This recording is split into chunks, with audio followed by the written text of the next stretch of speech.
Muchas gracias, ustedes ya están con nosotros ahí, hermanos queridos.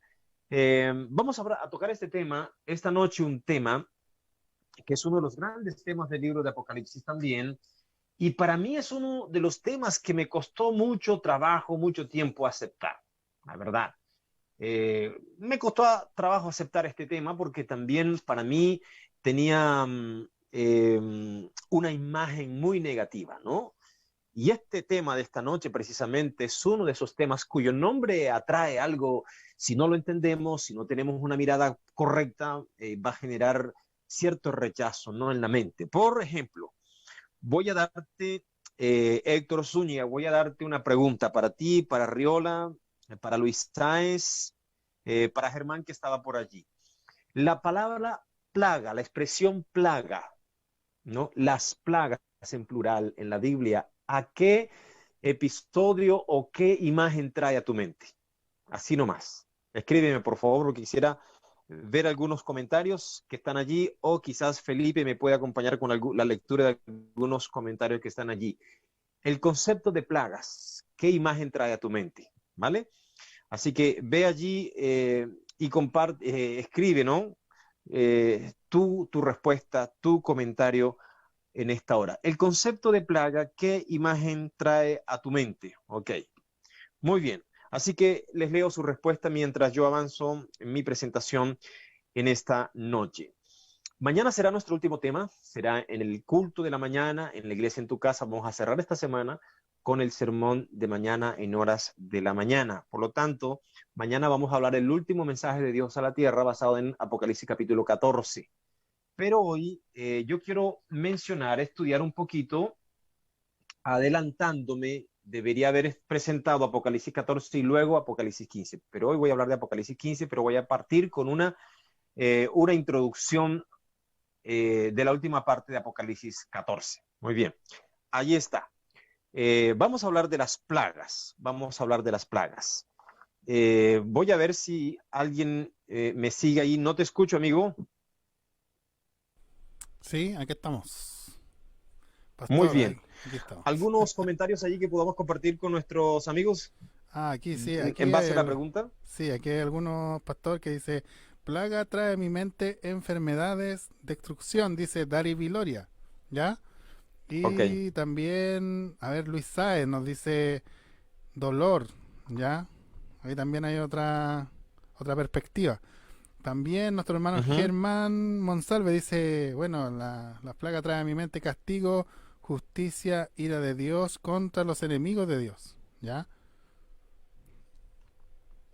Y también, Excelente. y también Enesaes para mí plaga, dice nuestra hermana Enesaes, para mí plaga me recuerda a Egipto, ¿ya? Ahí tenemos otra respuesta diferente también. Y Sí. Y también, tenemos ahí un comentario de Carolina Angélica. sí, también dice plaga, nada bueno. Ahí están los comentarios Bien. de nuestros Pero amigos. bien. Sí, Uno, dos, tres, cuatro, cinco, seis comentarios más o menos, Felipe, de sí, respuestas, pero solo uno hizo alusión a Egipto. sí, Podríamos mencionar que las plagas también hacen alusión a liberación, intervención de Dios, protección de Dios para su pueblo. Y eso es importante que lo tengas presente también en tu mente, porque decíamos, hemos dicho durante todas estas noches que hay imágenes y simbología, hay lenguajes del Apocalipsis que se conectan con el Antiguo Testamento. Y durante esta noche hemos hecho ese movimiento, hemos ido una y otra vez al Antiguo Testamento. Y hoy lo vamos a hacer también. Y este concepto de plagas que aparece en el libro de Apocalipsis es importante que lo conectes con el Nuevo, con el Antiguo Testamento, ¿no? Y el primer concepto de plaga aparece en el Antiguo Testamento precisamente cuando Dios libera a su pueblo, cuando Dios protege a su pueblo, y para generar esa separación entre su pueblo y aquella nación que lo oprimía y que lo perseguía. Así que vamos a ver aquí, Mirna dice, me acuerda Egipto, castigo, pero note un castigo no para el pueblo de Dios, sino para aquellos que estaban en contra del pueblo de Dios. Como dice Riola, destrucción y dolor en la Biblia también se ve como castigo. Muy bien, Héctor Zúñiga dice pestes, enfermedades. Ok, vamos entonces de lleno, amigos queridos, y vamos a empezar estudiando la última parte de Apocalipsis 14. El resto del capítulo 14 de Apocalipsis lo vamos a ver mañana. Hoy vamos a empezar estudiando la última parte del libro del capítulo 14 de Apocalipsis. Allí, a partir del versículo 14 hasta el 20, se narran dos cosechas. Se narran dos cosechas. Es importante que tengas en cuenta allí que hay dos cosechas, porque a partir del capítulo 5 hay un interludio, perdón, capítulo 15. Capítulo 15 Apocalipsis es un interludio. Antes de llegar a las plagas que aparecen en el capítulo 16, la descripción de las plagas que aparecen en el capítulo 16. Entonces, podríamos decir que la introducción del tema empieza en la última parte del capítulo 14, luego hay un interludio en el capítulo 15 que apenas tiene 8 versículos, y por último en el capítulo 16 aparecen las plagas. Entonces, partiendo de Apocalipsis 14, 14 al 20, dice Juan que miró y vio una nube blanca, y sobre la nube uno sentado semejante al Hijo del Hombre, con una corona de oro en su cabeza y en su mano una hoz aguda. Y del santuario salió otro ángel y clamó a gran voz al que estaba sentado sobre la nube: toma tu hoz y ciega, porque ha llegado la hora de cegar y la mies de la tierra está madura. Y el que estaba sentado sobre la nube pasó su hoz por la tierra y la cegó. Es interesante este detalle, porque aquí habla también de la siega, ¿no? Y luego aparece el versículo 17, dice, la cosecha de la uva. Después otro ángel salió del santuario que está en el cielo, también tenía una hoz afilada. Del altar salió aún otro ángel que tenía poder sobre el fuego, y gritó a gran voz al que tenía la hoz afilada: toma tu hoz afilada y vendimia los racimos de la vid de la tierra, porque sus uvas están maduras.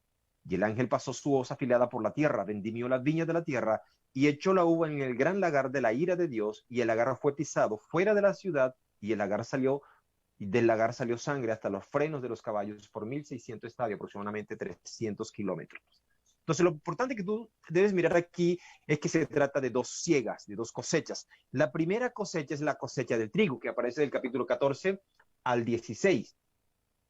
Esta cosecha de trigo, esta primera cosecha, hermanos queridos, hace referencia a una reunión con el pueblo de Dios. Esto tiene que ver con la cosecha del pueblo de Dios, primeramente dentro del pueblo de Dios. Me dice por aquí Lorena Espinosa, pastor, estamos aquí viendo.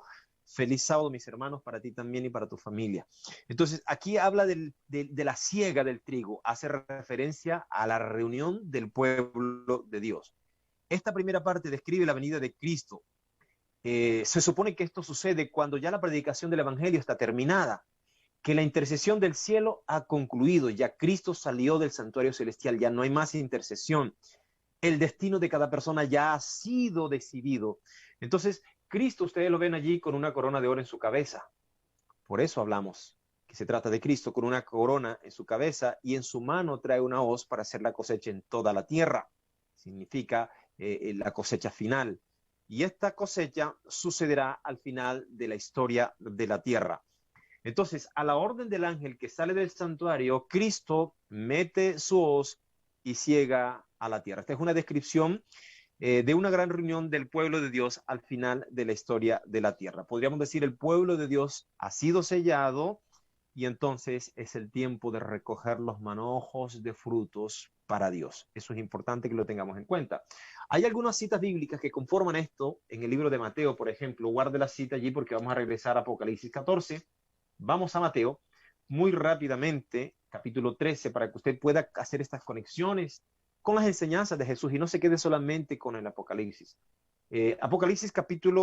Mateo capítulo 13, allí Cristo Jesús está hablando también del trigo y la cizaña, de estos dos grupos de los que mencionábamos durante esta semana, pero en el versículo 30, Cristo Jesús, vamos a mencionar capítulo 13, versículo,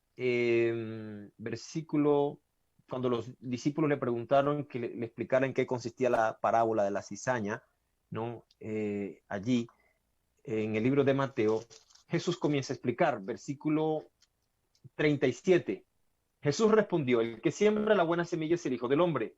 El campo es el mundo. La buena semilla son los hijos del reino, y las cizañas son los hijos del maligno.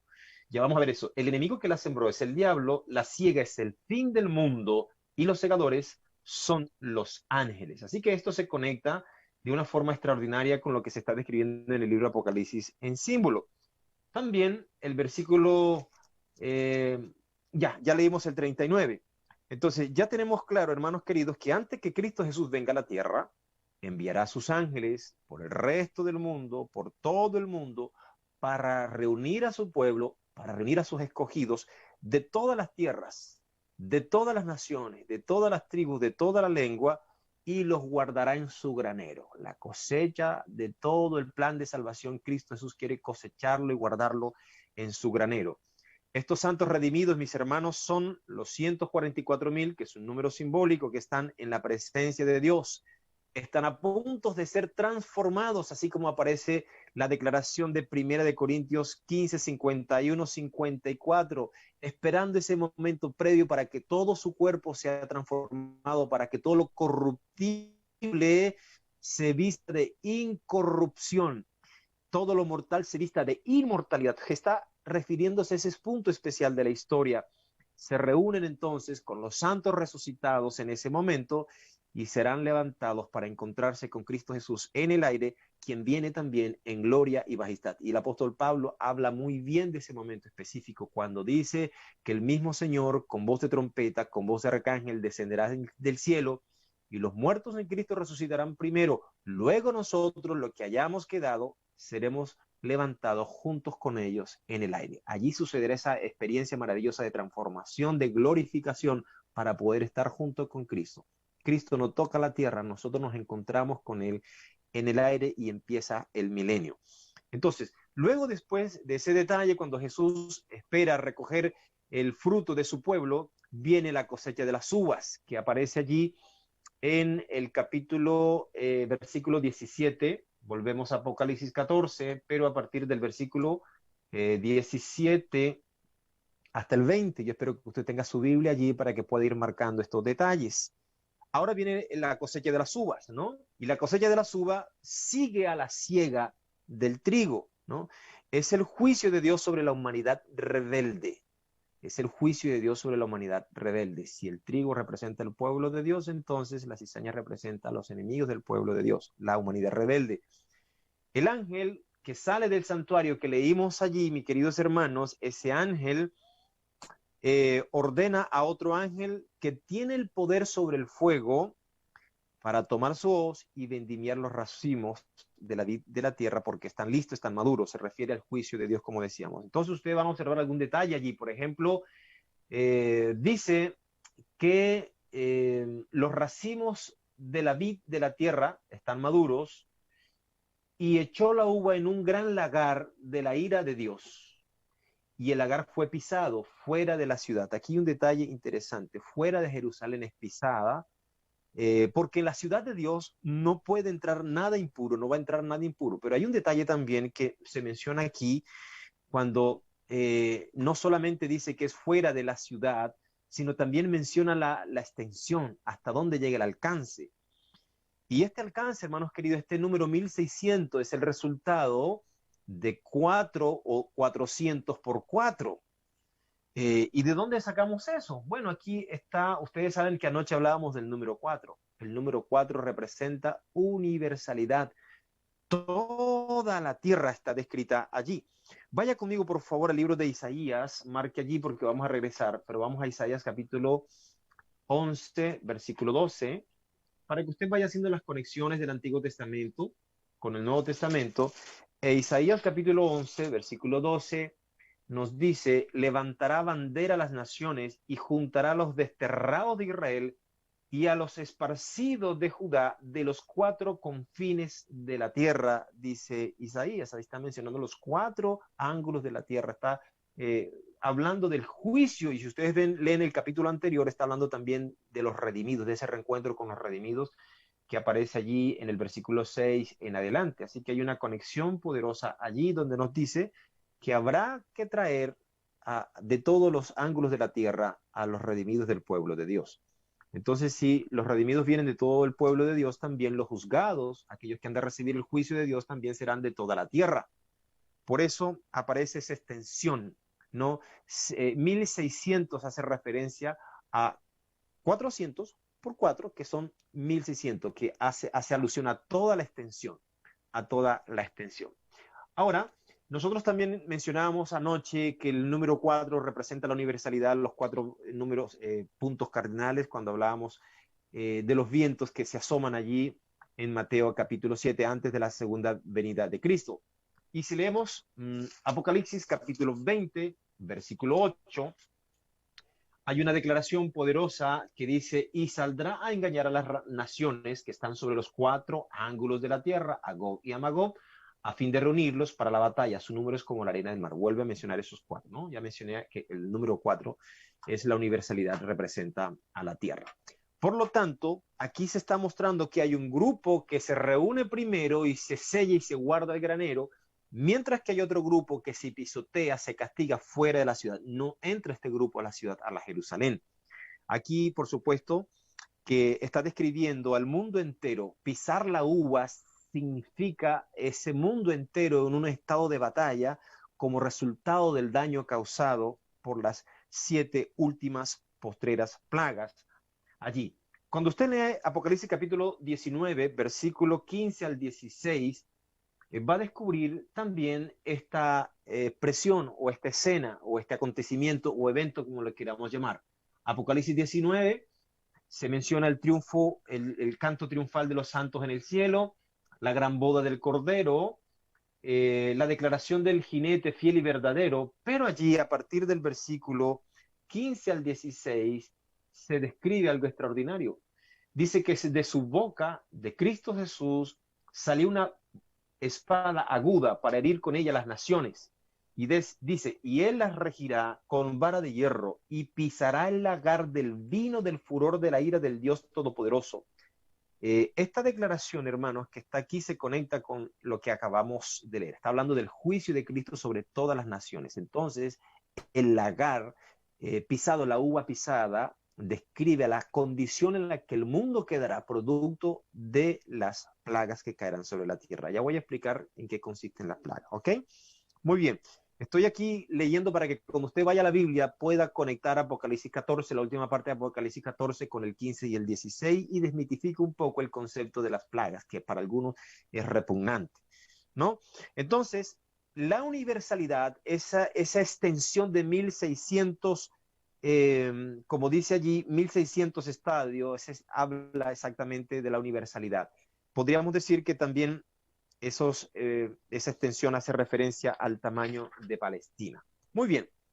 Entonces, mis hermanos, este lenguaje que se utiliza aquí utiliza figuras conocidas y advierte entonces en Apocalipsis acerca de las elecciones, en donde la única manera que el ser humano puede escapar de la destrucción de la Trinidad satánica, la única manera de escapar de sus juicios, es solamente adorar y servir al Dios verdadero, porque no habrá una tercera opción, ¿no? Ahora, vamos al libro de Apocalipsis. Ahora a continuación vamos al libro de Apocalipsis. Allí en el capítulo 15, el versículo 1, encontramos una nueva escena. Y yo decía hace un instante que Apocalipsis 14 es como, Apocalipsis 15 es como un interludio, ¿no? Apocalipsis 14, la última parte, la introducción, Apocalipsis 15 es un interludio. ¿Y qué encontramos allí en Apocalipsis 15? Leemos ahora. Vi en el cielo, dice Juan, otra señal grande y admirable, 7 ángeles con las últimas 7 plagas, con que la ira de Dios llega a su fin. Ojo con esta expresión. La ira de Dios llega a su fin, a su final. Está hablando de un momento cúlmine en el acto de justicia divina. Por lo tanto, usted tiene que ir pensando que estas plagas también son finales, son eventos finales. Decía anoche, las últimas plagas suceden, es el último evento que sucede antes de la segunda venida de Cristo. Y dice, y vi como un mar de vidrio mezclado con fuego, y los que habían alcanzado la victoria sobre la bestia. Interesante. Por eso tomé este tema para colocarlo esta noche, para que tuvieses una secuencia de los temas que hemos conversado, porque esto tiene que ver con el destino final de los que aceptaron la marca de la bestia y la adoraron, y los que rechazaron la marca de la bestia. Entonces dice él, y los que habían alcanzado la victoria sobre la bestia, su imagen, su marca y el número de su nombre, estaban sobre el mar de vidrio con arpas de Dios. Y dice allí que cantaban los 7 ángeles que llevaban las 7 plagas, iban vestidos de lino fino y resplandeciente, con bandas de oro alrededor del pecho. Y uno de los 4 seres vivientes dio a los 7 ángeles 7 copas de oro llenas de la ira de Dios que vive para siempre jamás.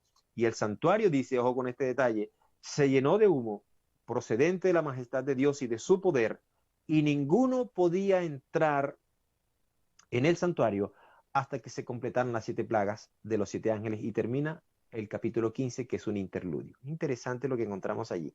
En primer lugar, esta imagen que le da los primeros versículos del capítulo 15, ¿qué le recuerda? ¿Qué nos recuerda la primera imagen? El canto triunfal del pueblo de Israel cuando cruzó el mar, cuando cruzó ese momento, cuando las aguas, el Señor dividió las aguas y los enemigos quedaron atrás y el faraón quedó atrás y la amenaza quedó atrás. Y ellos entonces, al cruzar el mar, entonan el cántico de Moisés, celebran alegría, con alegría las victorias, celebran el haber dejado atrás la opresión del faraón. Y eso es exactamente lo que nos muestra de aquí cuando vemos el tema de las plagas. Por eso el capítulo 15 hace este interludio. Y es bueno que usted lo tenga en mente, lo tenga presente, porque es una conexión precisamente con la liberación del pueblo de Dios en ese momento cuando de una vez para siempre cortó ese vínculo con la opresión de Egipto. Egipto, el faraón, son una representación de Satanás, de la opresión del pecado sobre el pueblo de Dios.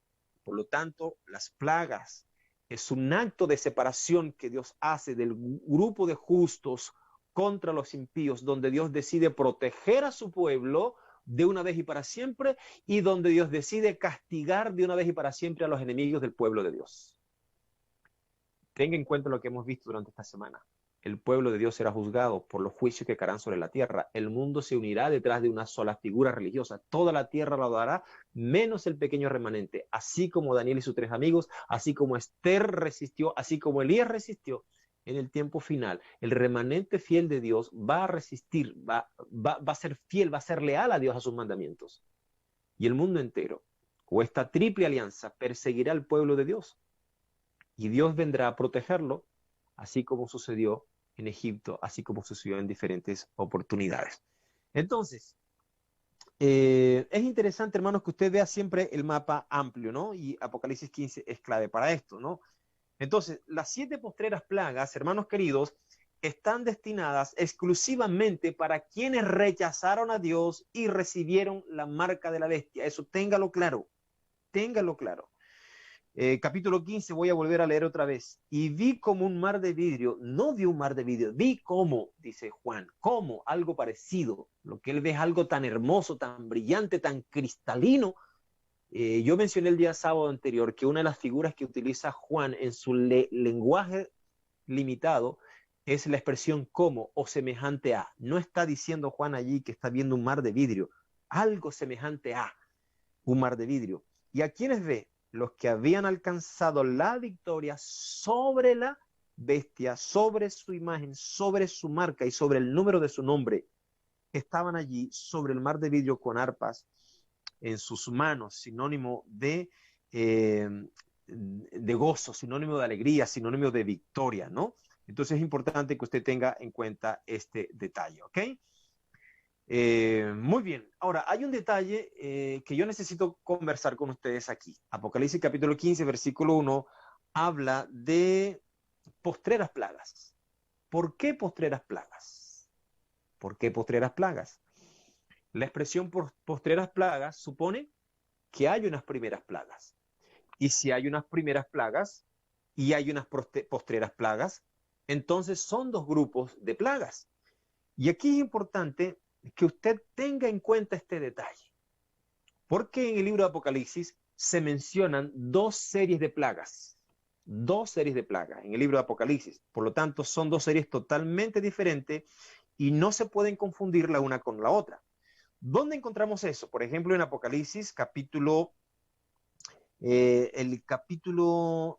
8 de Apocalipsis, capítulo 8, allí en Apocalipsis capítulo 8, si me acompañan por allí, y Apocalipsis capítulo 9, Apocalipsis capítulo 8 y 9. Note, ¿no? Note allí, el capítulo 8 aparecen las 7 trompetas, pero las primeras 5 trompetas vienen con plagas, ¿no? Vienen con plagas. Y el capítulo 9, cuando hace introducción de la sexta trompeta, allí en el versículo 13 en adelante, también hay plagas, también hay plagas. Entonces es interesante que usted observe y tome en cuenta que la serie de plagas mencionadas en el capítulo 16 son distintas a la serie de plagas presente anteriormente cuando se describen las 7 trompetas. Es importante que usted tenga en cuenta ese detalle. Son 2 series distintas de plagas. Entonces, hay algunas diferencias entre estas 2 series y voy a mencionarlas rápidamente. Las diferencias. ¿Ok? Las plagas de las trompetas descritas en Apocalipsis 8 y 9 son preliminares. Son preliminares. Son un aviso de un juicio más severo que vendrá más adelante, ¿no? Entonces, es interesante que usted tenga en cuenta también este detalle cuando hablamos acerca de esto. Entonces, la primera diferencia que hay entre estas 2 series de plaga es que la predicación del evangelio y la intercesión del santuario todavía están activas durante la primera serie de las plagas, ¿no? De las 7 trompetas. Durante este periodo, la predicación del evangelio y la intercesión de Cristo todavía están activas, todavía están presentes. Si usted lee, por ejemplo, Apocalipsis capítulo 10, en el versículo 8, dice: la voz que oí del cielo habló otra vez conmigo y me dijo: ve, toma el librito abierto de la mano del ángel que está sobre el mar y sobre la tierra. Ustedes saben, hermanos, que este capítulo 10 de Apocalipsis está relacionado con la orden que Dios le dio al remanente después del gran chasco: predicar. Por lo tanto, en este contexto, las primeras series de plagas están todavía en el tiempo en que el mensaje es predicado, en el que hay intercesión en el cielo. Entonces, es importante que se tenga en cuenta este detalle. Por ejemplo, cuando vemos del capítulo 11 al 14 de Apocalipsis, todavía está presente el ministerio intercesor de Cristo, todavía está activo el ministerio intercesor de Cristo en el cielo. Entonces, durante las últimas postreras plagas, estas se derraman después que el evangelio haya sido predicado y concluye entonces el ministerio intercesor de Cristo en el santuario, algo que vemos nosotros descrito en el mensaje de los 3 ángeles. Ok, entonces, durante la primera serie de plagas, todavía el evangelio es predicado, todavía hay puerta de gracia, todavía hay intercesión. Durante las últimas postreras plagas no hay intercesión, ya no hay predicación. Se supone que el evangelio ha sido predicado y se va a juzgar, Dios va a juzgar finalmente a los rebeldes, ¿no? Muy bien. Apocalipsis capítulo 15, versículo 8, ilustra el texto que leímos, que en un momento el cielo se llenó de humo a causa de la gloria de Dios y por causa de su poder nadie podía entrar. Mis amigos y hermanos, este es un lenguaje que deriva del Antiguo Testamento cuando se dedicó el tabernáculo terrenal. Allí en el libro de Primera de Reyes, capítulo 8, 10 al 11, si ustedes quieren ir conmigo, Primera de Reyes, capítulo 8, Primera de Reyes, capítulo 8, versículo 10 al 11, se hace esta conexión. Cuando se celebró, se dedicó este lugar, el santuario, dice: cuando los sacerdotes salieron del santuario, la nube llenó la casa de Jehová, la nube de la presencia de Jehová llenó la casa de Jehová, y los sacerdotes no pudieron quedar allí para ministrar por causa de la nube, porque la gloria de Dios había llenado la casa del Eterno.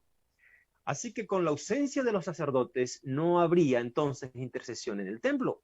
Así que Apocalipsis está tomando esta figura y nos está diciendo, mis queridos hermanos, y esta experiencia también pasó en el templo de Salomón. Esto también sucedió en el templo de Salomón. En ambas ocasiones, la nube de la presencia de Dios llenó el edificio de modo que los sacerdotes no pudieron entrar. Entonces, con la ausencia de los sacerdotes, no habrá intercesión en el cielo. Si nadie puede entrar al santuario celestial, entonces significa que no habrá intercesión en el cielo. Y eso es lo que describe Apocalipsis capítulo 15, versículo 8. Está reflejando esa idea. No habrá intercesión en el cielo. las 7 postreras plagas serán derramadas sobre la humanidad rebelde y el ministerio intercesor de Cristo entonces habrá terminado. ¿Qué significa esto? Que la puerta de la gracia, la puerta de oportunidad, la puerta para arrepentirse y alcanzar salvación se cerró.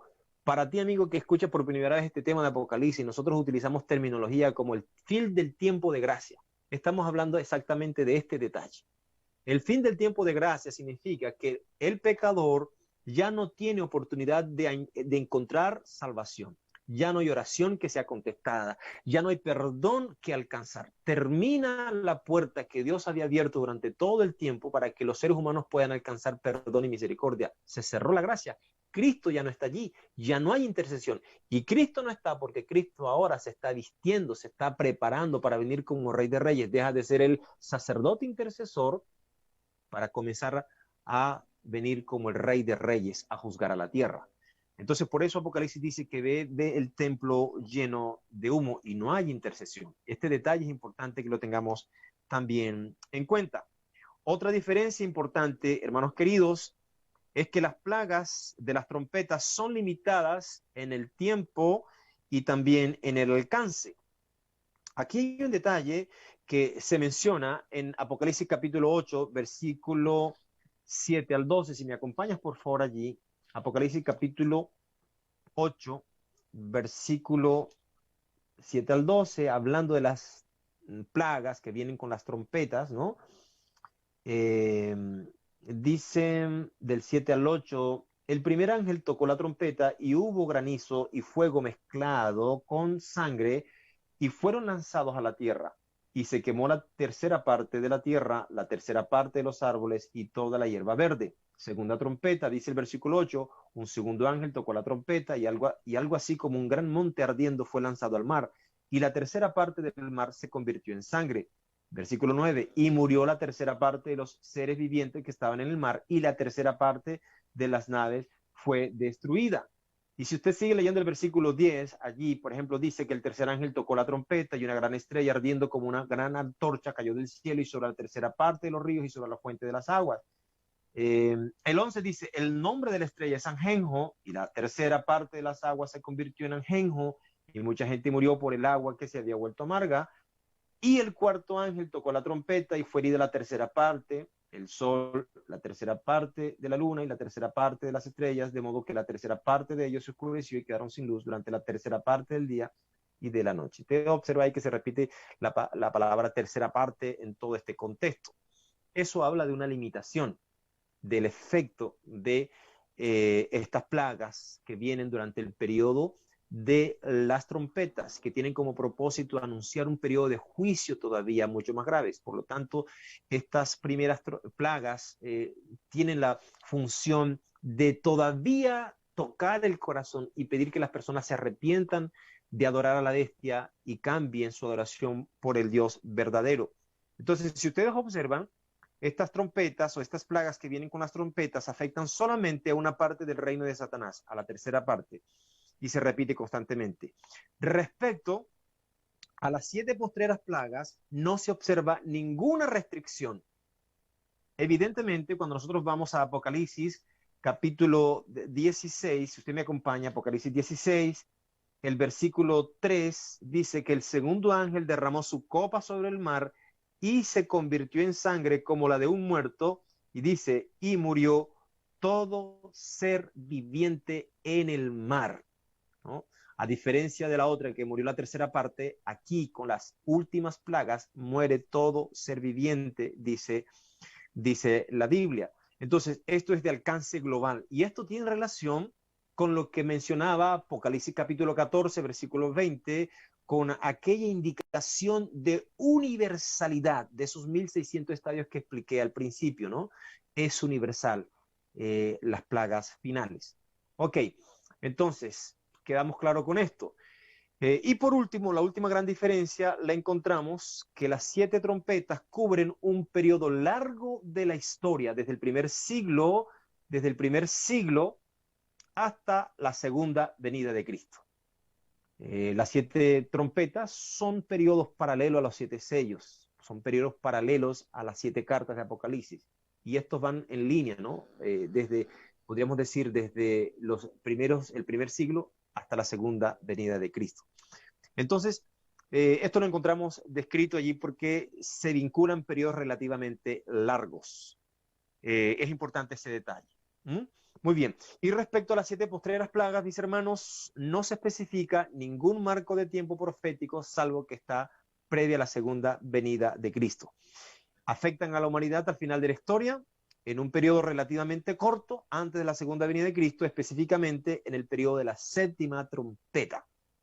Y aquí viene el nombre asociado a la radio. El nombre de la séptima trompeta está asociado a la venida de Cristo, a ese momento cúlmine, ese momento glorioso.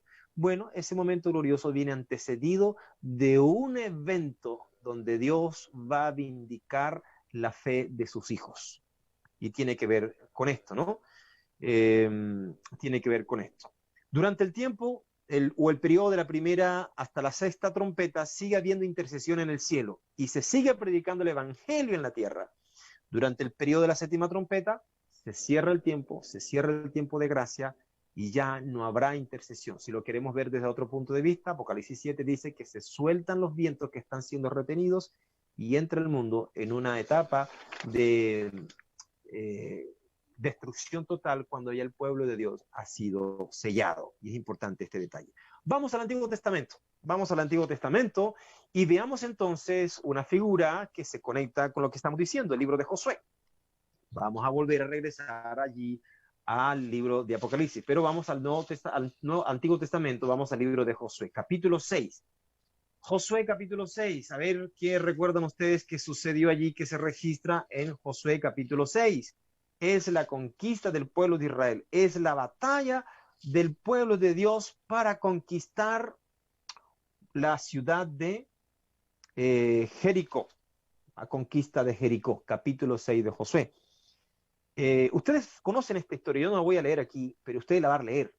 Usted sabe que Jericó estaba bien cerrada, muy cerrada, y nadie podía entrar, nadie podía salir. Entonces Dios le entregó a Josué en sus manos, le dio una declaración por fe, le dijo, te la doy en tus manos, pero ustedes tienen que ir a pelear. Y la estrategia de la batalla era simple, tenían los israelitas que salir todos los días, durante 7 días, tenían que salir y durante los primeros 6 días, darle una sola vuelta a Jericó. Una sola vuelta a la vez por días y regresar a casa. De la misma manera como ellos iban a estar ordenados para la batalla, el último día tenían que estar ordenados todos los 6 días. O sea, cada día tenían que actuar como si fuese el último día, con la diferencia de que los primeros 6 días solamente darían una vuelta. Solamente el 7º día darían 7 vueltas. Entonces, cada día daban una vuelta mientras los sacerdotes tocaban la trompeta. Al 7º día marcharon 7 vueltas mientras los sacerdotes hacían tocar la trompeta. En ese último día, las murallas de Jericó colapsaron, cayeron. Y este evento, hermanos queridos, ilustra perfectamente la relación entre la trompeta y los sellos. Exactamente lo mismo. Las 7 últimas plagas son una parte de la séptima trompeta. Que quede claro esto, ¿no? Las 7 últimas plagas son una parte de la séptima trompeta.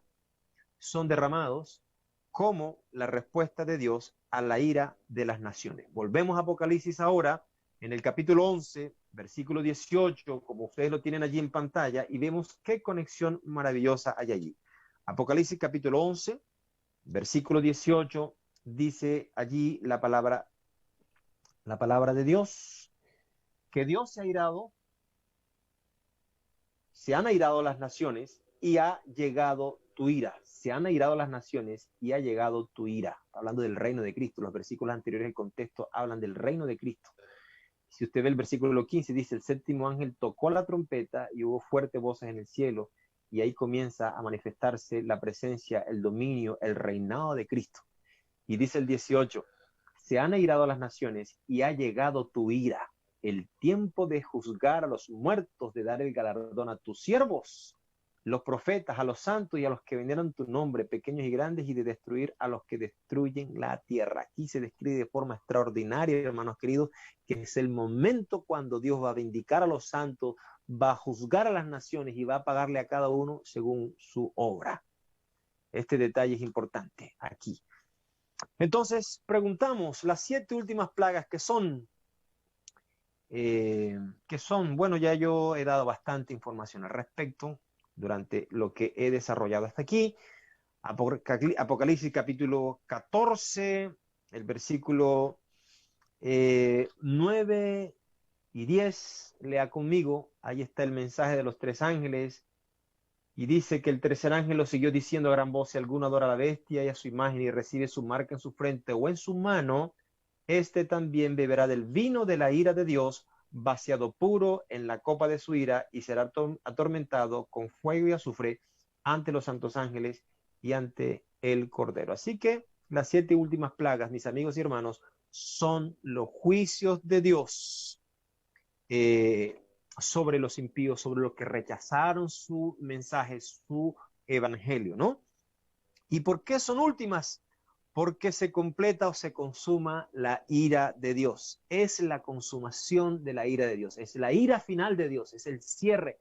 Es el momento cuando los impíos son juzgados de parte de Dios. No es la destrucción, porque después habrán 1000 años. Y después de 1000 años serán destruidos eternamente y para siempre. Pero aquí es el juicio de Dios sobre estas naciones.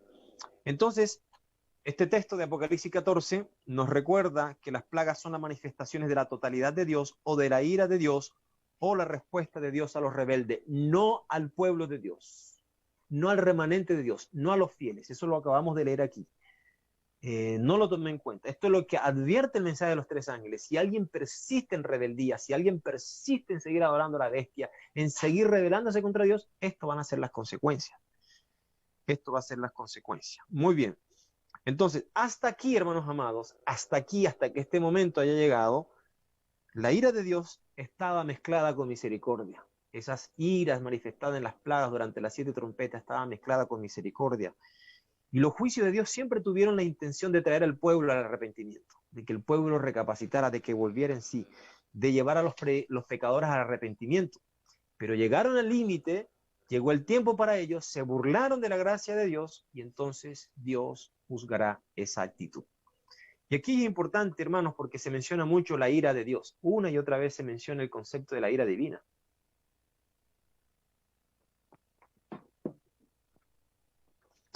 ¿Qué es la ira divina? ¿Qué es la ira divina? Voy a leer aquí algunos comentarios, no tengo más comentarios aquí, a ver si alguno de ustedes quisiera hacer algún comentario. ¿Qué es la ira divina? ¿No? Tenemos un concepto de la ira divina. ¿Será que Dios se llena de rabia y de ira como nosotros? La ira de Dios es distinta a la ira humana. Nosotros somos cuerpos, seres en descomposición moral y espiritual. En Dios no habita el pecado, por lo tanto la ira de Dios es totalmente distinta al concepto de ira. Y aún así, haciendo juicio sobre las naciones, aún así haciendo juicio sobre los rebeldes, la ira de Dios sigue siendo una ira justa, muy distinta a la ira que nosotros manifestamos. La ira de Dios sigue siendo una ira justa. No sé qué tu concepto tienes de Dios con respecto a la ira. ¿Ok? Pero la ira de Dios es la reacción divina a las elecciones que hace la gente o que hizo la gente, ¿no? Cuando la gente se aparta de Dios, Dios los entrega al resultado de sus propias elecciones. Si tú me acompañas, por favor, al libro de Romanos, allí el capítulo 1, Romanos capítulo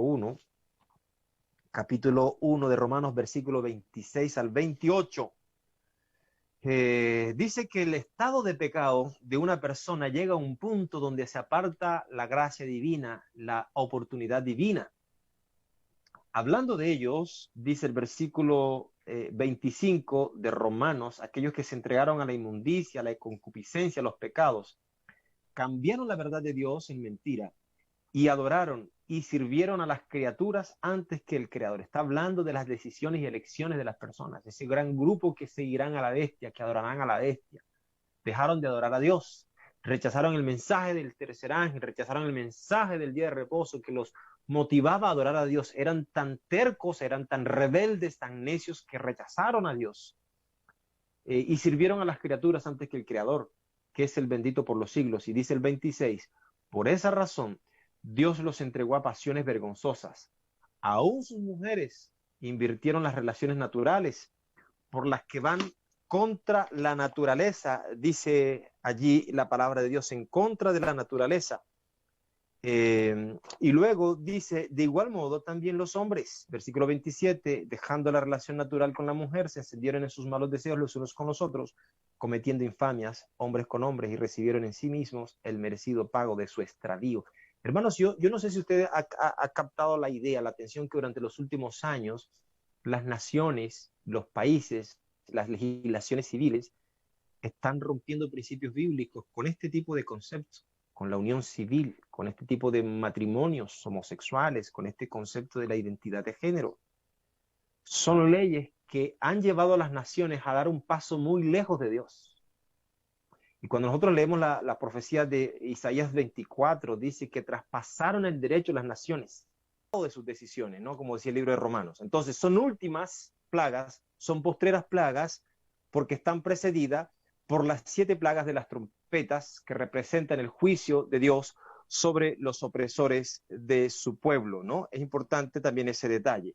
Ahora, estas plagas, amigos queridos, tienen un propósito, cada una tiene un propósito, ¿no?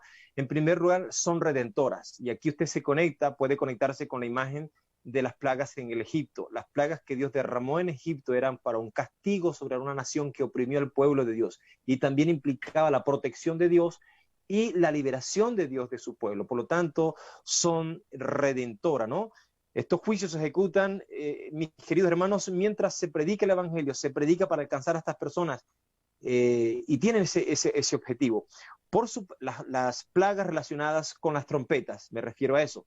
Mientras que las 7 últimas plagas no tienen ningún papel redentor con respecto al mundo.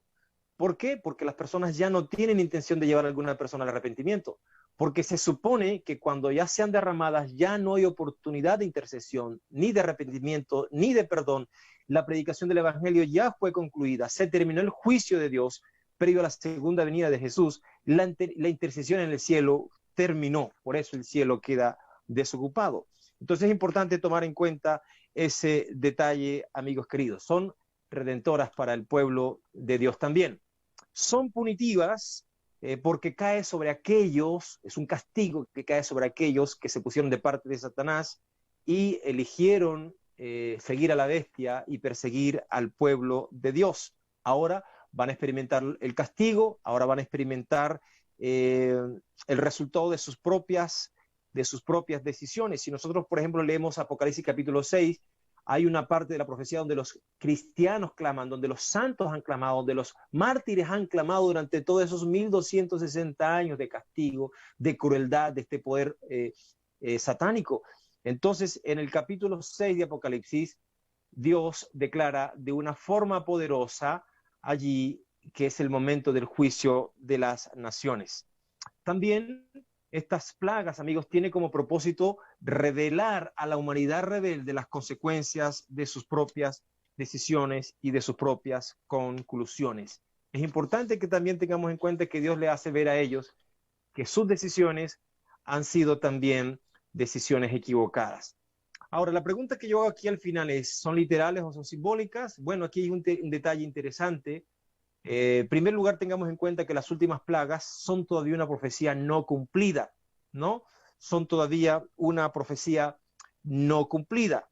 Pero cuando nosotros vamos allí, las primeras 5 plagas, hermanos queridos, que se describen en Apocalipsis 16, la mayoría de los eruditos e intérpretes de la profecía las toman como literales las primeras 5 plagas.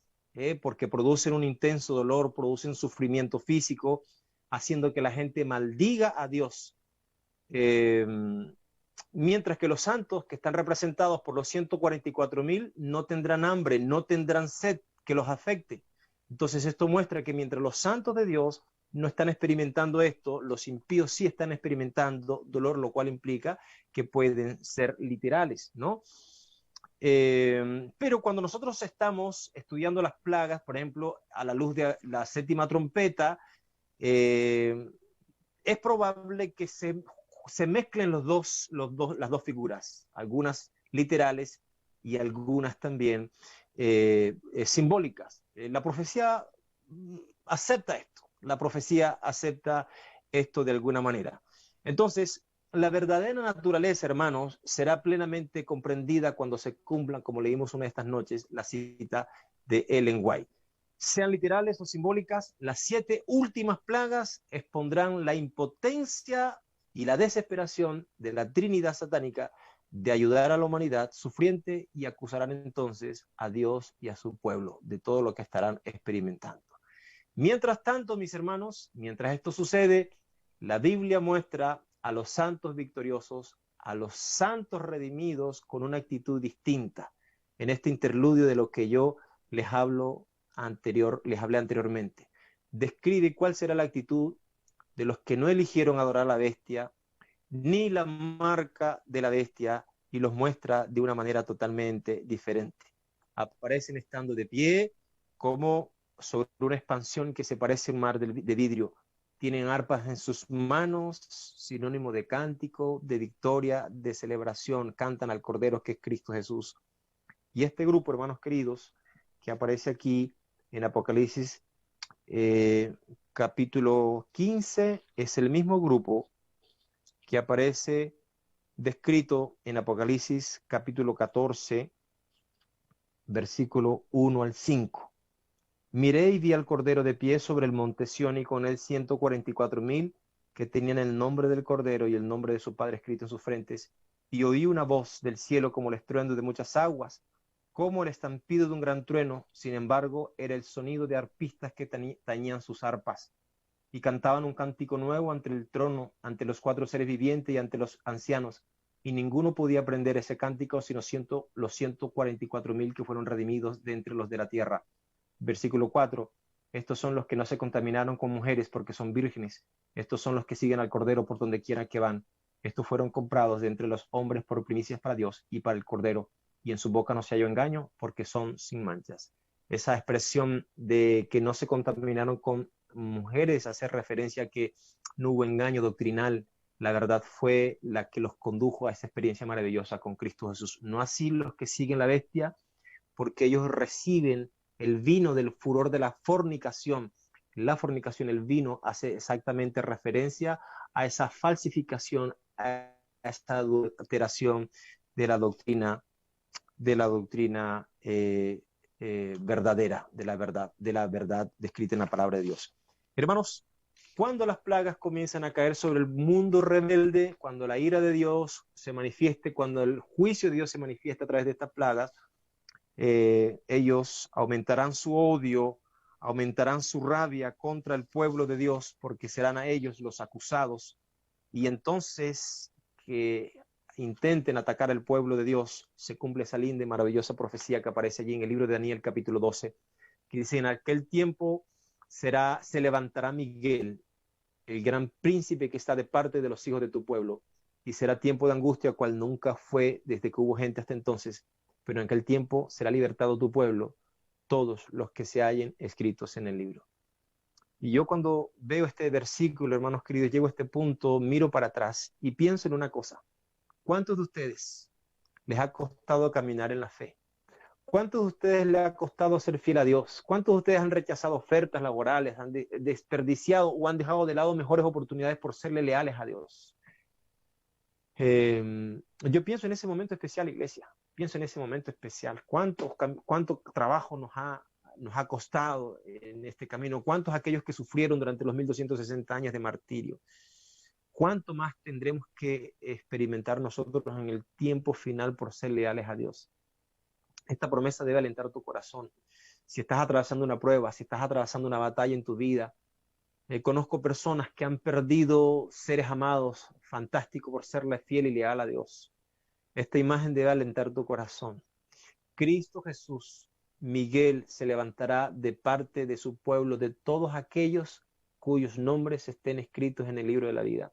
Apocalipsis 13:8 dice que a la bestia la adoraron aquellos cuyos nombres no están escritos en el libro de la vida. Para ellos no hay protección. Para ellos habrá un castigo, que ya lo describimos esta noche. Mientras que para el pueblo de Dios, para aquellos cuyos nombres fueron escritos en el libro de la vida, para ellos hay protección, para ellos hay ayuda, para ellos está Cristo Jesús, así como protegió a su pueblo en Egipto, pasando por alto la muerte del primogénito. Dios proteger a su pueblo, tal cual lo promete el libro de Daniel capítulo 12. Pero ¿sabes una cosa? Que esta promesa es condicional. Porque esta promesa, si bien dice que Jesús está de parte de su pueblo y los librará, ellos en algún momento tuvieron la decisión de que sus nombres fueran escritos en el libro de la vida. Y yo quiero que tú pienses en ese momento cuando decidiste aceptar a Cristo Jesús. Piensa en el día de tu bautismo. Piensa en el día cuando tu nombre fue escrito en el libro de la vida. ¿Cuántas cosas dejaste? ¿Cuánto sufriste? ¿Cuánto lloraste? ¿Cuánto te costó el tomar esa decisión para que tu nombre fuera escrito en el libro de la vida? Cuando lleguen las dificultades y mire para atrás, te darás cuenta que nada fue tan valioso como haber tomado la decisión por Cristo Jesús. Mis hermanos, esta noche yo quisiera hacerte un llamado a ti. Si ya tú aceptaste a Cristo, si ya tu nombre está escrito en el libro de la vida, que la lectura del libro de Apocalipsis, que el estudiar la profecía te haga confirmar tu fe, te haga volver al Señor, que reavives tu fe, que reavives tu confianza en el Señor.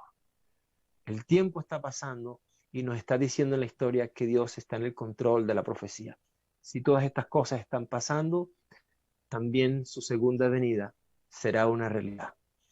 No te desesperes, no te angusties si las cosas no te están saliendo como hoy están pasando, como hoy esperas, como esperas que sucedan. Cristo Jesús nos dice que habrá un futuro mejor para su pueblo, un final feliz. Permíteme orar.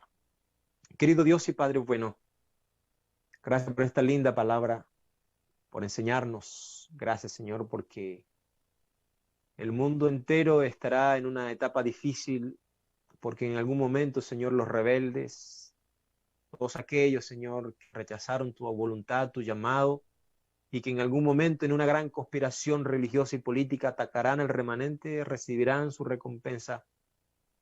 Y tú también has prometido, Señor, que tus hijos fieles, aquellos que pagaron un precio alto por serte fiel, en sus familias, en sus matrimonios, en sus trabajos, también serán recompensados, Señor, con la salvación, con la vida eterna, con la protección en tiempos difíciles. Padre bendito, en esta noche yo te pido que puedas alimentar con esta promesa la fe de algún hijo tuyo que algún día, Señor, decidió venir a tus brazos y a partir de allí, Señor, tuvo que lidiar con dificultades en el camino. Te quiero pedir que esta noche, Señor, puedas hablarle a aquella persona que aún no ha tomado la decisión de que su nombre sea escrito en el libro de la vida a través del bautismo. Que esta noche pueda confirmar esa decisión y decidir de una vez por todas de qué lado está, Señor.